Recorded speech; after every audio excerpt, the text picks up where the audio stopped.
갱년기가 되면 저절로 뱃살이 나옵니다.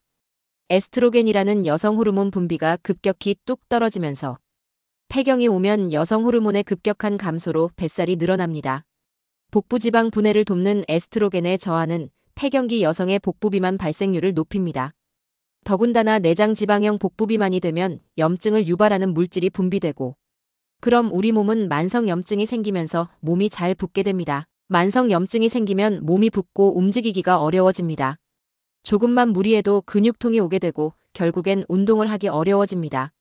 신체 활동량은 줄어들면서 복부 비만이 되는 악순환이 반복되게 됩니다.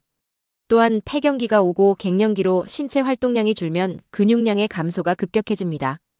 그러다 보니 체중이 더 쉽게 늘 수밖에 없는 몸이 되는 것입니다. 또한 갱년기 증상으로 안면홍조나 열감이 있는데 안면홍조로 인해 바깥 활동이 줄어들게 되고 그렇게 우울감이 생기게 되면 단 걸 찾게 됩니다. 단 음식을 자주 섭취하는데 신체 활동량까지 줄어들게 되니 갱년기 이후의 여성들에게 비만이 쉽게 발생할 수 있는 원인이 되는 것입니다. 그럼 이러한 갱년기 여성의 다이어트 방법은 뭐가 있을까요? 식습관을 개선시켜야 합니다. 매 끼 단백질을 챙겨 먹기가 참 중요한데요. 두부, 생선, 달걀, 고기 등 매 끼니 단백질을 챙겨 먹겠다는 생각을 갖고 계셔야 합니다. 또한 정제된 탄수화물의 섭취를 줄여야 합니다. 탄수화물은 몸의 혈당을 급격하게 상승시키는 주 원인입니다. 올라간 혈당을 떨어뜨리기 위해 췌장에서 인슐린이 대량 분비되고 분비된 인슐린은 내장 지방을 축적시킵니다. 중년 다이어트의 가장 중요한 원칙이라고 할 수 있는 것은 바로 탄수화물 중독에서 벗어나는 것입니다. 통곡류 위주, 단백질 섭취, 좋은 지방을 섭취하는 식습관의 개선이 중년 뱃살 다이어트에 아주 좋은 첫 번째 습관이 될 것입니다. 특히 좋은 지방, 올리브오일, 들기름, 견과류, 등푸른 생선, 아보카도와 같은 것은 칼로리에 제한을 두지 말고 충분히 섭취하셔야 합니다. 다이어트를 위해 일부러 시간을 내서 하루에 10,000보씩 걷는다는 분들이 계시는데 그렇게 열심히 걷고 난 뒤 집에 돌아와서는 누워있거나 TV 시청 등 거의 움직임이 없는 분들이 있습니다. 이는 다이어트나 신체 활동량의 증가에는 큰 도움이 안 됩니다. 살이 찌는 사람은 꼼짝하지 않습니다. 반면 살이 안 찌는 사람은 계속 움직입니다. 일상생활 중 운동은 아니더라도 부지런한 움직임은 살을 덜 찌게 만듭니다. 운동이 아닌 형태의 움직임으로 열 발산을 해서 에너지 소모를 하는 것입니다.